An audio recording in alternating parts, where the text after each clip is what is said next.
আমাদের আজকের রেসিপি হলো নিরামিষ শুক্তো। এটা বানাবার জন্য আমি গ্যাসে কড়া বসিয়ে দিয়েছি। দিয়ে দেবো খুব সামান্য পরিমাণ 1 চামচ মতো রিফাইন তেল, আপনারা চাইলে সর্ষের তেল দিতে পারেন। আর দেবো এর মধ্যে আমি 5 ফোড়নের ফোড়ন। খুবই অল্প উপকরণ দিয়ে আমি রান্নাটা বানাবার চেষ্টা করেছি। দিয়ে দিচ্ছি একটা শুকনো লঙ্কা টুকরো করে। আমি এখানে ডাঁটা, উচ্ছে, কুমড়ো, আলু, কাঁচকলা, বেগুন এগুলো কেটে ধুয়ে রেখেছি।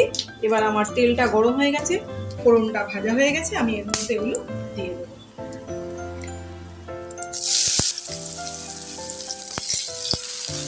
আমি এর মধ্যে সামান্য পরিমাণ লবণ দিয়ে দেবো।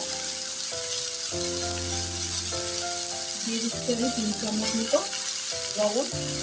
তবে এটা বিয়ে বাড়ির মতো সেই শুক্তো না, আমি রোজ ব্যস্তময় জীবনে শর্টকাটে কীভাবে তাড়াতাড়ি করে একটু শুক্তো রান্না খাওয়া যায় সেটাই বানাবো।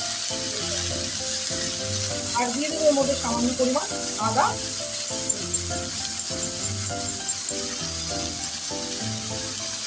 আদা ছিঁড়েটা একটুখানি রেখে দেবেন, আপনারা চাইলে বেটেও দিতে পারেন। দিয়ে দেবো আমি এর মধ্যে পরিমাণ মতো দিয়ে, আপনারা চাইলে কাঁচা লঙ্কা ব্যবহার করতে পারেন। আমার হাতের কাছে লঙ্কাগুলো ছিল অনেকটাই, লঙ্কাগুলো ব্যবহার করছি। 1 চামচ মতো লঙ্কাগুলো দিয়ে দিলাম।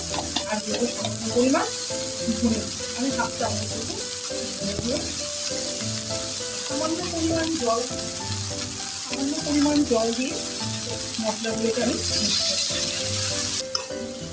ভালো করে মশলাটা আমার মিক্স করা হয়ে গেছে।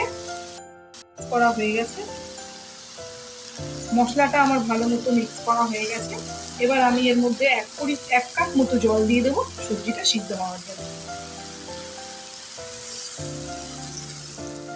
রেডি হয়ে গেছে, আমি যে জলটা দিয়েছিলাম সেটা শুকিয়ে গেছে, আর এবং সবজিগুলো সিদ্ধ হয়ে গেছে। এবার আমি এর মধ্যে দিয়ে দেবো সামান্য পরিমাণ অল্প একটু ঘি।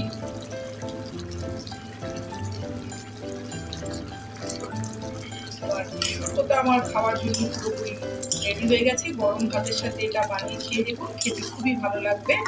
তাড়াতাড়ি বানানো একটা রেসিপি।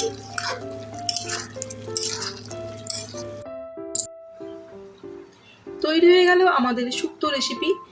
গরম ভাতের সাথে এটা খেয়ে নিন, জাস্ট জমে যাবে।